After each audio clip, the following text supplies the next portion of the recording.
నేను మీ జాహ్నవి మనతో ఉన్నారు ప్రముఖ జ్యోతిష్య వాస్తు పండితులు, ప్రముఖ ఆధ్యాత్మికవేత్త, అగ్ని ఉపాసకులు, భారతీ శంకరపీఠ వ్యవస్థాపకులు, వేదస్మార్త జ్యోతిష్య ఆగమ ధర్మశాస్త్ర ప్రతిష్టాంత పండిత వర్యులు బ్రహ్మశ్రీ అన్నవరపు తిరుపతి మూర్తి అవధాని గురువు గారు.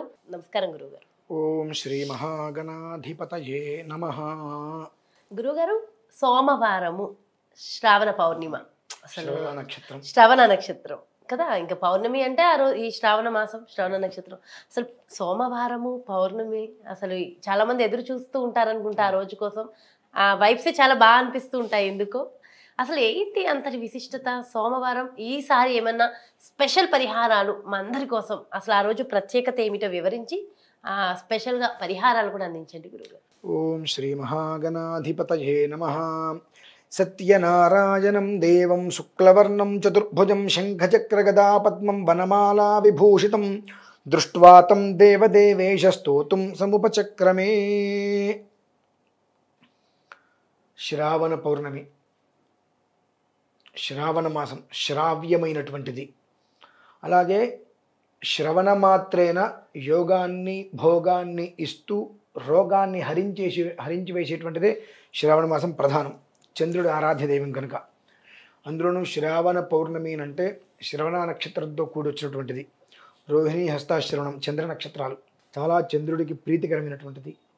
ఆ రోజునాడు సోమవారం కావటం చేత స్వతహాగా సోమవారం అంటే ఈశ్వరారాధన అనేటువంటిది ప్రతి మనిషి చేసుకుంటారు కాబట్టి ఉదయం పూట చక్కగా ఈశ్వరారాధన చేసుకొని సాయంకాలం గోధూలికా సమయం అంటే అస్తమానం సమయంలో ఆవు పేడ తీసుకొని కాస్త అలికేసేసి వెంకటేశ్వర స్వామి వారి దీపారాధన చక్కగా గోడకి పసుపు రాసి 3 నామాలు పెట్టి కింద విస్తరాకులో గుడ్లు వేసి అఖండ దీపం లాంటిది దీపం తీసుకొచ్చి పెట్టి వెంకటేశ్వర స్వామి వారికి దీపారాధన చేసి ఆయనకి వడపప్పు పళ్ళు పానకం నివేదనగా పెట్టడం వలన ఏమవుతుందంటే మనకు తెలియనటువంటి కొన్ని దృష్టి దోషాలు ఉంటూ ఉంటాయి. ఆ దోషాలు ఆ జ్యోతి వెలుగుతున్నంతసేపు అందులో నుంచి వచ్చే భస్మం ఏదైతే కనుక ఆ బత్తి మాడిపోతూ వస్తుందో ఆ దాంతో ఈ దోషాలన్నీ కూడా నిర్వీర్యమైపోతాయి. ఆ వెంకటేశ్వర స్వామి వారికి దీపారాధన పెట్టిన తర్వాత ఏమాత్రం అవకాశం ఉన్నా వీలు చేసుకొని చక్కగా సాంగ సపరివార రమా సహిత సత్యనారాయణ స్వామి వారి వ్రతం చేసుకోవడం అనేటువంటిది పూర్ణదాయకమైన ఫలం. ఎందువల్లంటే ఏకాదశ్యాం అనేకదాయకం చెప్పబడింది వ్రతానికి. మరి ఏకాదశి అనేకదాయకం కదండి, మరి పౌర్ణమి నాడు ఏంటి అంటే పూర్ణదాయకం. అనేకదాయకానికి అంటే అక్కడ శేషం మిగిలింది.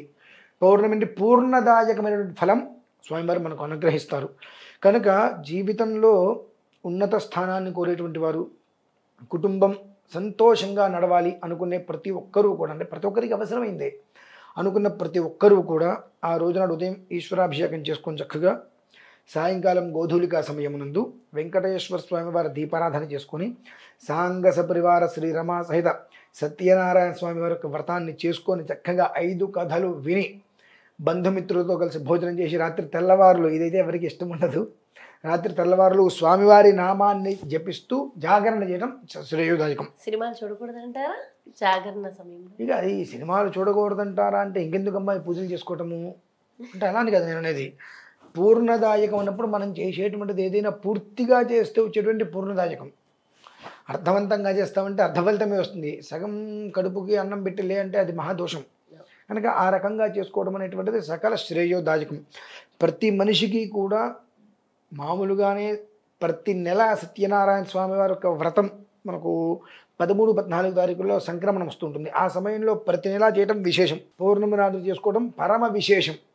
అంతకు మించి 10,000 రెట్ల ఫలితం అనేటువంటిది శ్రావణ పౌర్ణమ.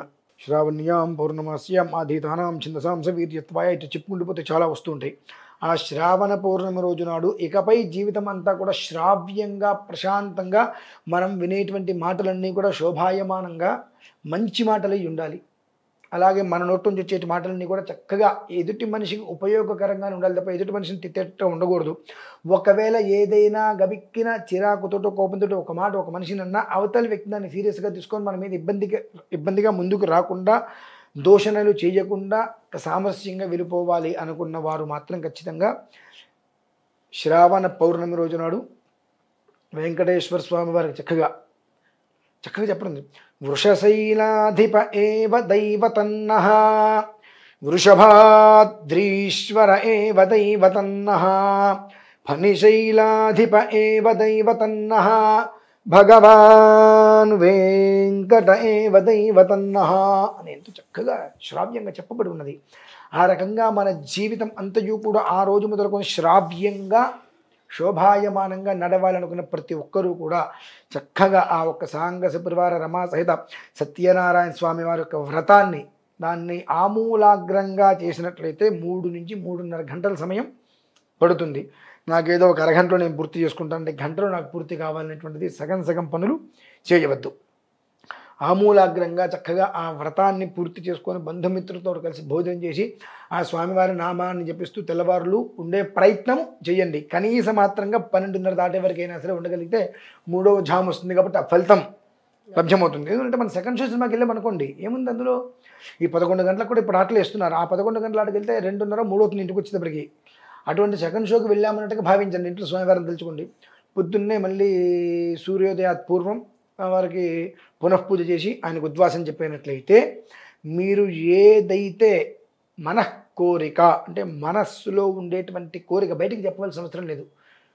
మనస్సులో ఆ కోరిక బలంగా ఉంటే చాలు. బయటికి నా కోరిక ఇదే అని చెప్పవలసిన అవసరం లేదు. ఆ బలంగా మనస్సులో ఏదైతే కోరిక ఉంటుందో ఆ కోరిక అనేటువంటిది మీరు ఊహించని రీతిలో నిర్వీర్యంగా దోషాలని పోవటమే కాకుండా ఆ కోరిక సిద్ధిస్తుందమ్మా.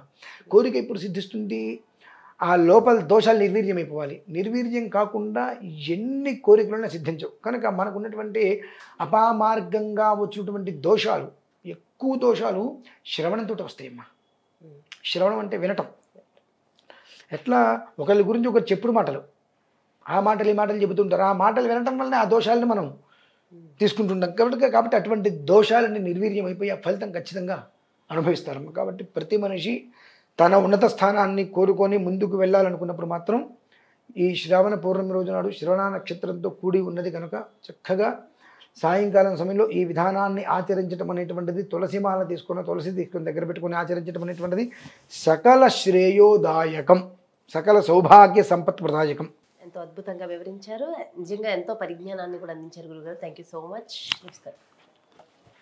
శ్రావణ పౌర్ణిమ సోమవారం నాడు మనందరం కూడా ఆచరించవలసిన మంచి పరిహారం, దీనివల్ల కలిగే అద్భుతమైన ఫలితం, మనో కోరికలు, ఎవరికి ఏ కోరిక ఉంటే ఆ కోరిక తీరేటటువంటి అద్భుతమైన రోజుట సోమవారము శ్రావణ పౌర్ణిమ నాడు. ఖచ్చితంగా అందరూ కూడా ఆచరించి అందరూ బాగుండాలని మనస్ఫూర్తిగా కోరుకుంటాం. మరో ప్రత్యేకమైన కార్యక్రమంతో మళ్ళీ మీ ముందుకు వచ్చేస్తాను. నమస్కారం. త్వమస్మిన్ కార్య నిర్యోగే ప్రమాణం హరిసత్తమా హనుమాను యత్నమాస్తాయ దుఃఖ క్షయకరో భవ.